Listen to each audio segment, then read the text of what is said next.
नमस्कार. लक्षवेधीमध्ये आपल्या सगळ्यांचं स्वागत. मी प्रसाद काथे. रशिया आणि युक्रेनच्या युद्धामध्ये भारत आणि चीन या दोन देशांची सुद्धा भूमिका आहे. ती भूमिका आपल्याला स्वीकारायला हवी. हे दोन्ही देश अर्थात भारत आणि चीन आपापल्या स्वार्थाला टिकवून ठेवण्यासाठी सक्रिय आहेत. परस्पर विरोधी असणारे हे दोन देश रशिया आणि युक्रेन या परस्पर विरोधी असणाऱ्या दोन देशांच्या भूमिकेच्या मध्ये काय करतायत अशा प्रकारचा प्रश्न पडणं स्वाभाविक आहे. भारत आणि रशिया जुने दोस्त आहेत. या दोन्हीही मित्र राष्ट्रांचे संबंध टिकून राहणे आणि भविष्यात सुद्धा ते अधिक वृद्धिंगत होणे, प्रसंगी ते एकमेकांच्यासाठी पूरक राहणे हे फार गरजेचं आहे. चीनच्या भूमिकेच्या दृष्टीने सुद्धा विचार व्हायला हवा. चीनला रशियाच्या सोबतची मैत्री राखणं, टिकवणं, वाढवणं गरजेचं आहे. अमेरिकेशी चीनचा सुरू असलेला पंगा पाहता तिला अधिक मित्र जोडणं गरजेचं आहे. चीनच्या साम्राज्य विस्ताराच्या संकल्पना कधीही लपून राहिलेल्या नाहीत. या उलट भारत साम्राज्य विस्ताराच्या बाबत तसा पाहता शांत आणि संयमी देश आहे. या बाबतीत दोन्ही देशांच्या वर्तनाला राष्ट्रीय आणि आंतरराष्ट्रीय पातळीवर तपासणं सुद्धा गरजेचं आहे.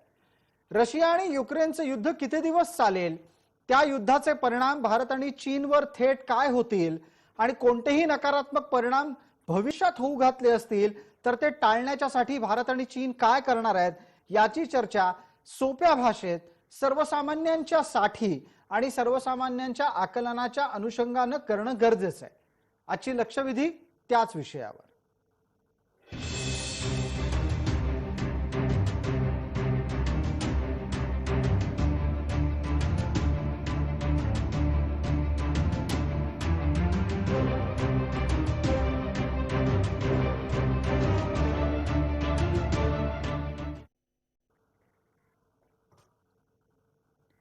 या चर्चेमध्ये आपल्या सोबत सहभागी होणाऱ्या मान्यवरांचा मी आपल्याला पटकन परिचय करून देतो. आपल्या सोबत राजकीय विश्लेषक या नात्याने संजयजी ठाकूर आहेत. आपल्या सोबत आंतरराष्ट्रीय विषयांचे अभ्यासक विजय खरेजी आहेत आणि काही वेळातच आपल्या सोबत अभ्यासक परिमल माया सुधाकर जोडले जात आहेत. आता आपल्या सोबत दोन मंडळी आहेत, संजय ठाकूर आणि विजय खरे. माझा पहिला प्रश्न संजय ठाकूर यांना असणार आहे. संजयजी, ज्या पद्धतीने युद्धामध्ये चीन आपला स्वार्थ साध्य करणार आहे, भारत आपला स्वार्थ साध्य करणार आहे. स्वार्थ या शब्दाच्या बाबतीत आक्षेप असू शकतात, पण देशाचा स्वार्थ साध्य करणं हे प्रत्येक राजधर्मीयाचं कर्तव्य आहे. ते पार पाडण्यात काहीही गैर नाही. भारत आत्ताच्या घडीला युद्धाच्या भूमिकेच्या अनुसार कोणत्या योग्य गोष्टी करू पाहतोय ज्या चीनच्या प्रभावाखाली भविष्यात भारत नसेल यासाठी गरजेच्या आहे. ऐसा है कि इस पूरे प्रकरण में भारत की जो भूमिका है, एक तरफ तो भारत की रूस से जो मैत्री है, दूसरी तरफ यूक्रेन ने लगातार हर विषय पे भारत का विरोध किया हुआ है. अब रहा बात हमारे पड़ोसियों से संबंधित, तो चूंकि इस युद्ध में जितने भी लोग बाहर से देख रहे हैं या खेल रहे हैं इस खेल को, सब अपना अपना स्वार्थ सिद्ध करने में ही लगे हैं.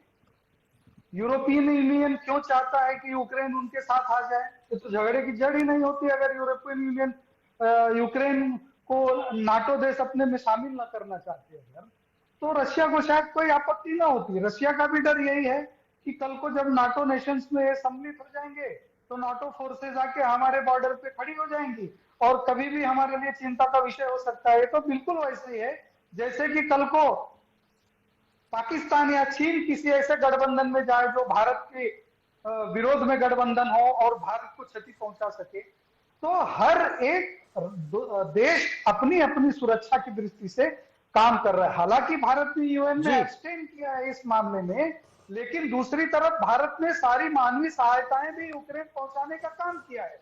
भारत की अपनी भूमिका स्पष्ट है. भारत ने सीधे सीधे कह दिया है कि युद्ध इसका विकल्प नहीं है. आप लोग आपस में बात करिए और बात करके इस मतभेद को सुलझाइए. तो भारत जब तक संभव है, भारत किसी भी तरह से इस युद्ध में किसी प्रकार से इन्वॉल्व होना नहीं चाहेगा. बिल्कुल. पटकन आपल्याला पुढचा प्रश्न विजय खरे यांच्यासाठी उपस्थित करायचा आहे. विजयराव, माझा आवाज आपल्यापर्यंत अतिशय नीट आणि सुस्पष्टपणे पोहोचत असेल अशी माझी अपेक्षा आहे. मी आपल्याला पटकन असं विचारू इच्छितो की आता चीन या युद्धामधून स्वतःसाठी काय सुयोग्य परिस्थिती तयार करू पाहतो आहे? युक्रेन आणि रशियाच्या संदर्भात चीनची जी भूमिका आहे ती अतिशय महत्वाची आहे. तैवानवर हल्ला कशा पद्धतीने करता येईल, जागतिक पटलावर जागतिक समूहाची विशेषतः युनायटेड नेशन हे अयशस्वी कसं ठरेल यावर चीनचं बारीक लक्ष आहे. त्याचबरोबर भारताची भूमिका कशा पद्धतीची आहे यावरही सामरिक आणि सुरक्षेच्या चौकटीतून चीन बघत आहे. त्यामुळे त्याचे जे पुढचे जे पाऊल आहेत याचा पुढचा जो एपिसोड सुरू होणार आहे तो म्हणजे तैवानवरचा, आणि त्यामुळे चीनच्या संदर्भात किंवा युक्रेन आणि रशियाच्या संदर्भामध्ये आपल्याला नीट सामरिक चौकटीच्या संदर्भात हा विषय समजून घेणं गरजेचं आहे. कारण संपूर्ण जिओ पॉलिटिक्स जे आहे म्हणजे साधारणतः 2014 नंतर जेव्हा क्रिमियावर हल्ला करून क्रिमिया रशियाने अंकित केला, त्यानंतर खऱ्या अर्थाने युक्रेन आणि रशिया यांच्यातल्या संघर्षाला सुरुवात झाली.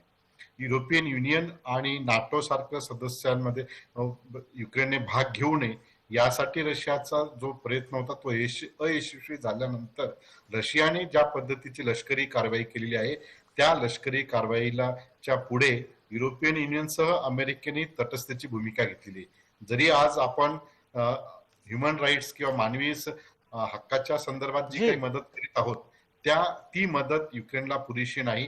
किंबहुना जागतिक जे राजकारण आहे ते जे बदलत आहे ते बदलण्यासाठीची जी भूमिका भारतासह चीनने घेतली पाहिजे होती ती घेतलेली नाही. त्यामुळे येणारा कालखंड हा अतिशय कठीण असणार आहे आणि विशेषतः युनायटेड नेशनचं जे रिलेव्हन्स आहे त्या रिलेव्हन्सच्या काही मर्यादा आपल्या समोर येत आहे आणि म्हणून युक्रेन आणि रशियाचा जो हा संघर्ष आहे तो अजून काही काळ सुरू राहण्याची चिन्हे आपल्याला दिसतील.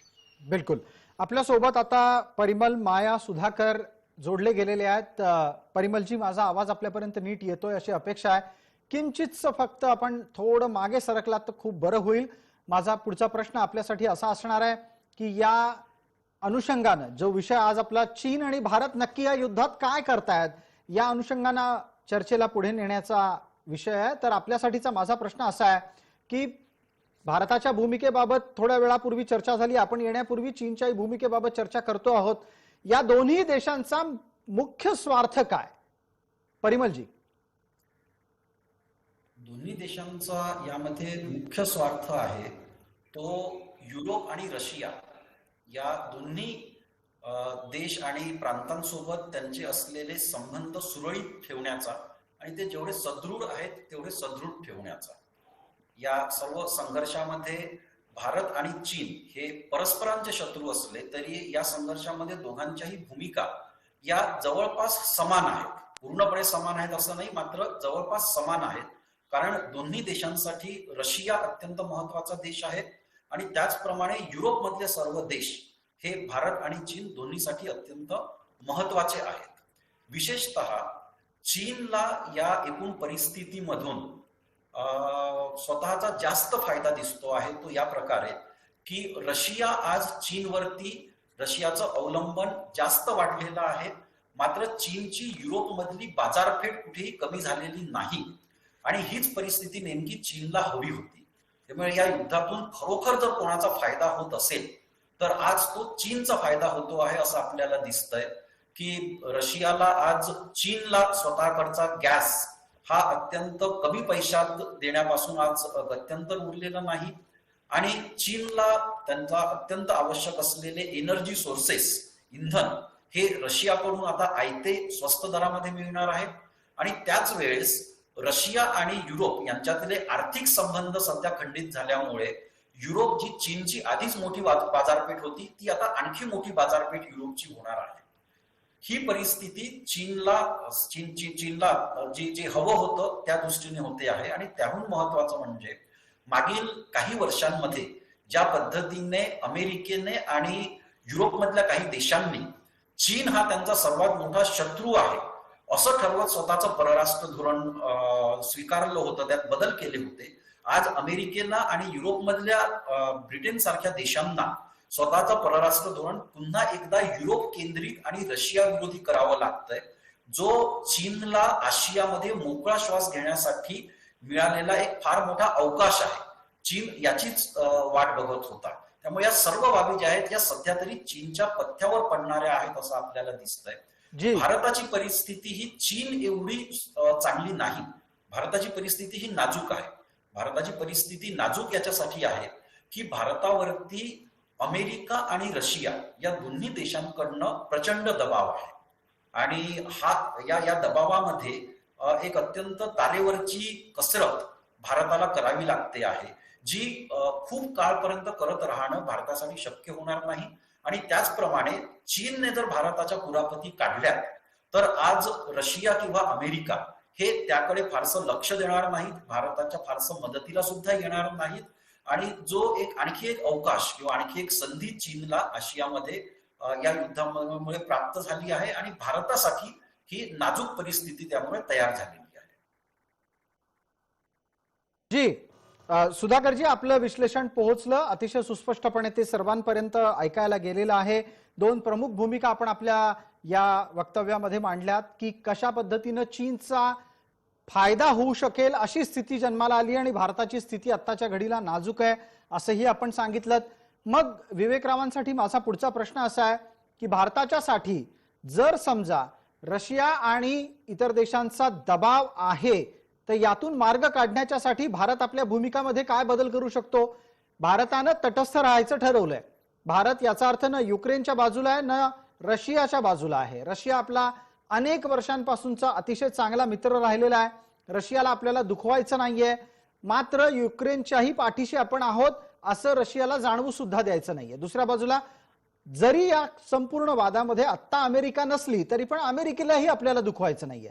मग भारतानं आपल्यासाठी अनुकूल स्थिती कशी तयार करायची?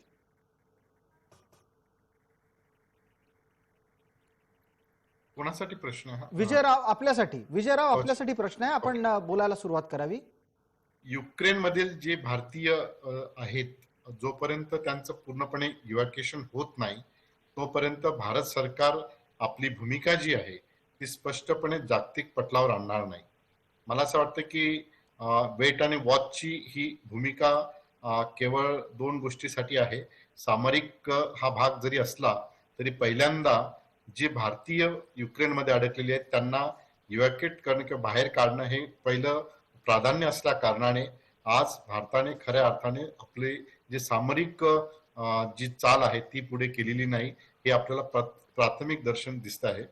परंतु या संपूर्ण जो प्रश्न आहे यामध्ये जो मूलभूत प्रश्न आहे की यापासून येणाऱ्या कालखंडात जागतिक पटलावर काय बदल होते.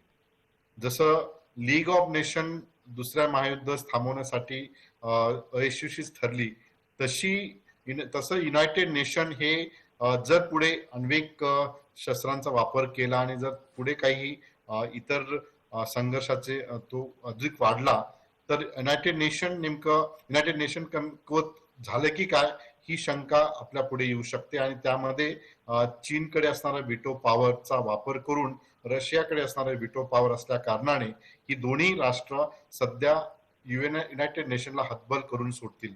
आणि म्हणून आज भारताचे जे प्रश्न आहेत या संदर्भामध्ये जे जिओपॉलिटिकली जे आपल्याला भूमिका घ्यायची त्या भूमिकेमध्ये आज काही सध्या मर्यादा आपल्याला दिसत आहेत आणि त्या मर्यादेचे कारणही म्हणजे आपली जी नागरिक आहेत जोपर्यंत इव्हॅक्युएशन होत नाही तोपर्यंत आपली भूमिका स्पष्टपणे आंतरराष्ट्रीय पटलावर येऊ शकणार नाही. एक प्रश्न उत्सुकतेच्या पोटी पण आहे, तो तसा जनमानसात सुद्धा चर्चेला जातोय. तो विजयराव आपण त्यावरही प्रकाश टाकावा आणि परिमल माया सुधाकर यांनाही त्या प्रश्नावर मी बोलतं करणार आहे. त्याच्यानंतर संजयजी ठाकूर बोलतीलच राजकीय दृष्ट्या त्या मुद्द्यावर. प्रश्न वेगवेगळे आहेत पण आत्ताच्या घडीला परिमलजी आणि विजयराव आपल्यासाठीचा एक प्रश्न समान आहे. दोघांसाठी मी 30 सेकंद देतो. आत्ताच्या स्थितीचा वापर करून सुरक्षा परिषदेमध्ये आपलं स्थान निर्माण करणं, ते कायमस्वरूपी करणं आणि त्याद्वारे आंतरराष्ट्रीय पटलावर स्वतःला बळकट करणं हे भारताला करता येऊ शकतं का?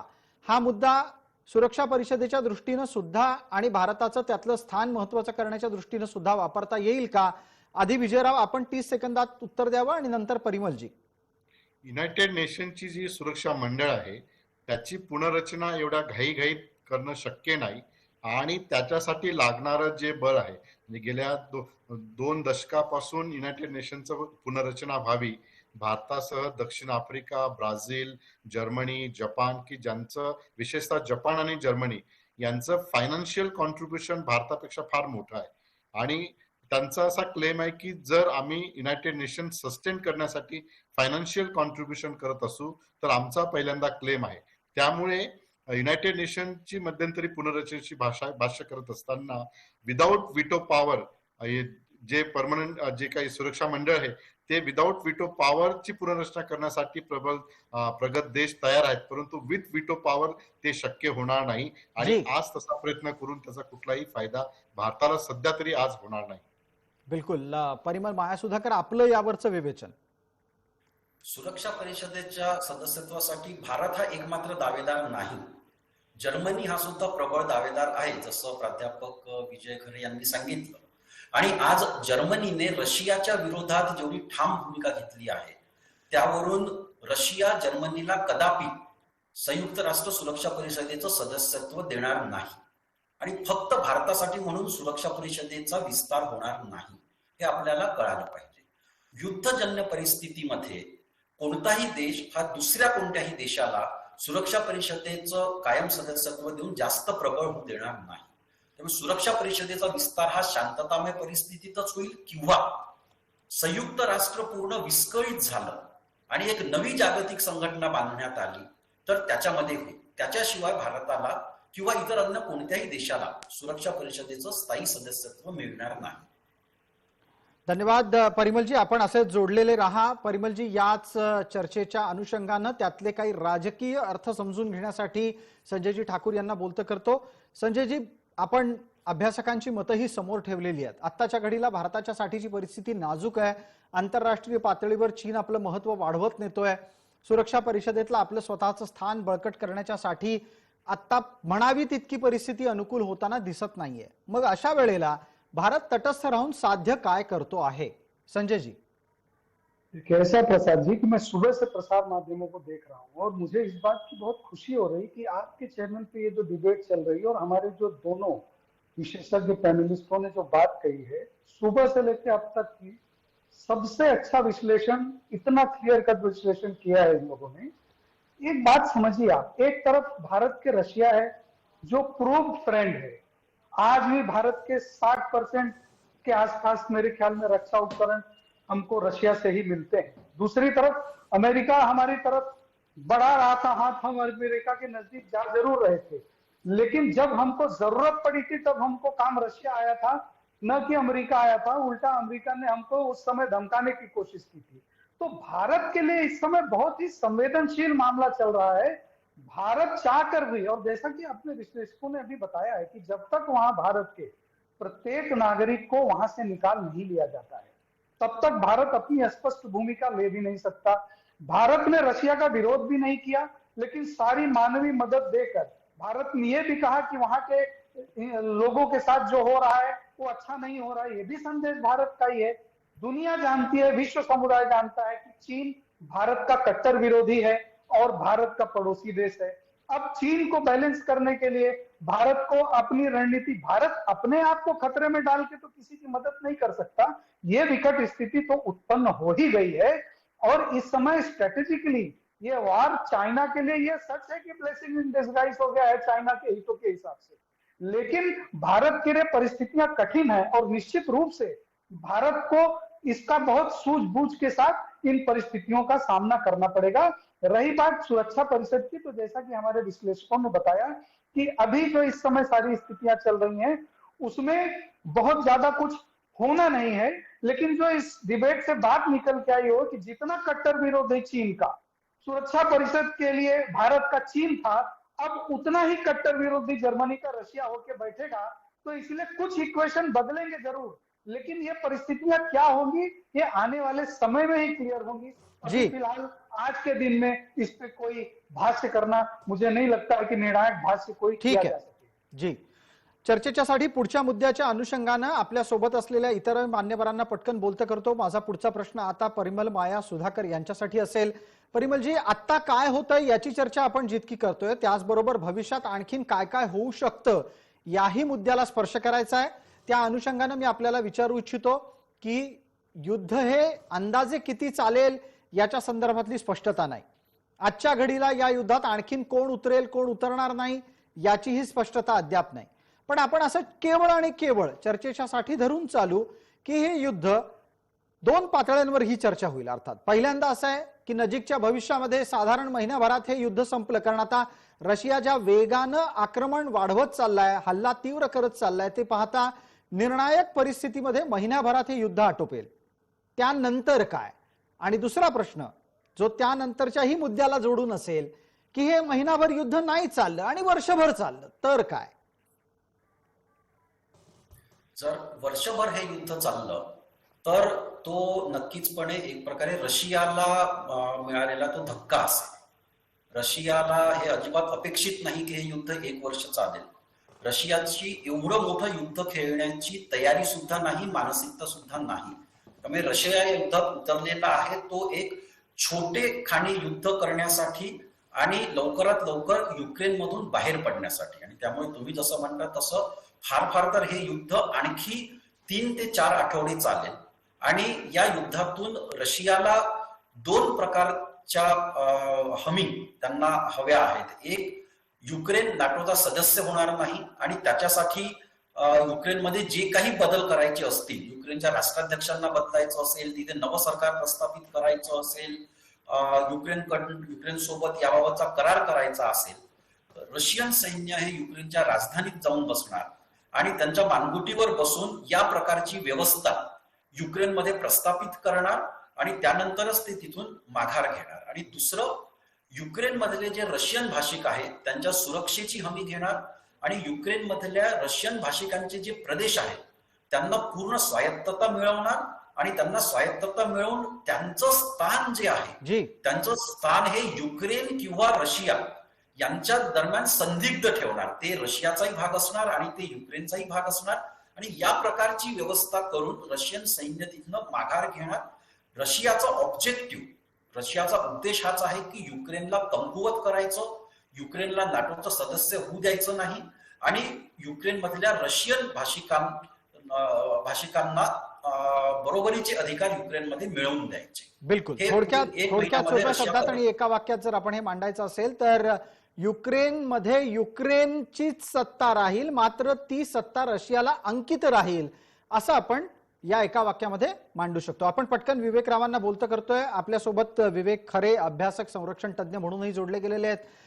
विवेकजी, विजयराव, आपण या चर्चेच्या निमित्तानं आता असा मुद्दा उपस्थित करतोय की समजा भविष्य काळामध्ये ज्या पद्धतीनं रशियानं युक्रेनला अंकित करून आपलं सरकार तिथे चालवायला प्रयत्न केला की स्वाभाविकरित्या युरोपातलं रशियाचं स्थान आणखीन बळकट होऊ शकतं. मग अशा वेळेला जुनी दोस्ती यारी लक्षात ठेवून भले चीन कितीही जवळ आलेला असेल तरी रशिया भारताच्या पाठीशी उभा राहील का? भारत की परिस्थिती बदलल्याच्या नंतर रशिया सुद्धा भारताबाबत पुनर्विचार करू शकतो? आमच्या आंतरराष्ट्रीय राजकारणात आम्ही जेव्हा शिकवतो त्यावेळेस आंतरराष्ट्रीय राजकारणात कोणीही परमनंट मित्र नसतो आणि कोणी शत्रू नसतो. तर बदलत्या परिस्थितीनुसार ते राष्ट्र ते धोरण ठरवित असतात. म्हणजे शीतयुद्धाच्या कालखंडात रशियाने भारताला काय दिलं, काय केलं, त्यापेक्षा आजची रियालिटी काय आहे त्याच्यावर तो राष्ट्र ध्येय धोरण ठरवित असतात. आणि त्यामुळे येणाऱ्या कालखंडामध्ये रशिया आणि भारत यांचे सामरिक आणि संरक्षणरित्या जेवढी भागीदारी स्ट्रेंथन आहे त्यामुळे कुठलीही शंका मनात नाही की भारत आणि रशिया दोघं एकमेकांना क्रॉस इंटरेस्ट असे डिसिजन घेतील. परंतु रशियाचा जर विचार, चीनचा जर विचार करता म्हणजे मधल्या कालखंडामध्ये हा एक ऐतिहासिक असा म्हणजे त्याला हिस्टॉरिकल पर्स्पेक्टिव्ह या प्रश्नांमध्ये जर बघितलं सोव्हिएत एम्पायर आणि चायनीज एम्पायर यांच्यातला जो सांस्कृतिक आणि ऐतिहासिक संघर्ष आहे याचे डायमेन्शन नीट बघितले पाहिजे. म्हणजे जो रशिया आज युक्रेनवर हल्ला करू शकतो तोच रशिया उद्या कदाचित चीनवरही हल्ला करू शकतो किंवा चीनची जे साम्राज्य आहे ते अधिक साम्राज्य वाढवण्यासाठी रशियावर पण हल्ला करू शकतात. आणि हे सर्व एकमेकांशी डायनामिक्स आहेत. त्यामुळे मला असं वाटतं की आज जास्त फारसं त्याचं त्या गोष्टीवर त्याचा भाऊ न करता जी जे जिओ पॉलिटिक्स बदलत आहेत, जे स्ट्रॅटेजिक जे काही डायनामिक्स बदलत आहेत, खरं म्हणजे युक्रेनवर एवढा हल्ला करण्याची रशियाची काही गरज नव्हती.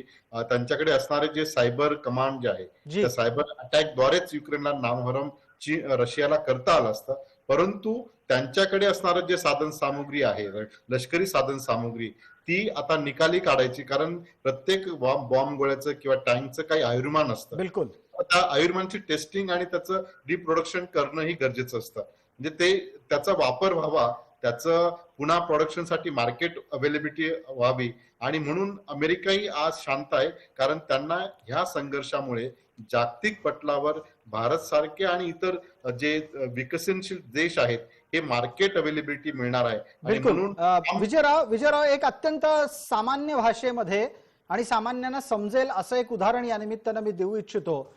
हलवाई दररोज मिठाई बनवत असतो आणि त्याला जेव्हा असं लक्षात येतं की आपली मिठाई आता विकली जात नाहीये ज्या दराला तो विकतोय, तर ती खराब व्हायच्या आधी तो ती अधिकाधिक स्वस्त दरामध्ये काढतो, म्हणजे जेणेकरून नवी मिठाई पण त्याला तयार करता येते. तुम्ही जे युद्ध गोळ्याचं उदाहरण दिलं त्या अनुषंगानं हा विषय समोर आला. त्याच अनुषंगानं पुढचा विषय पण घेतो आणि त्यात भारताच्या बाबतीतला चष्मा घालून हा प्रश्न आपण पाहावा अशी माझी विनंती आपण दोघाही अभ्यासकांना आहे.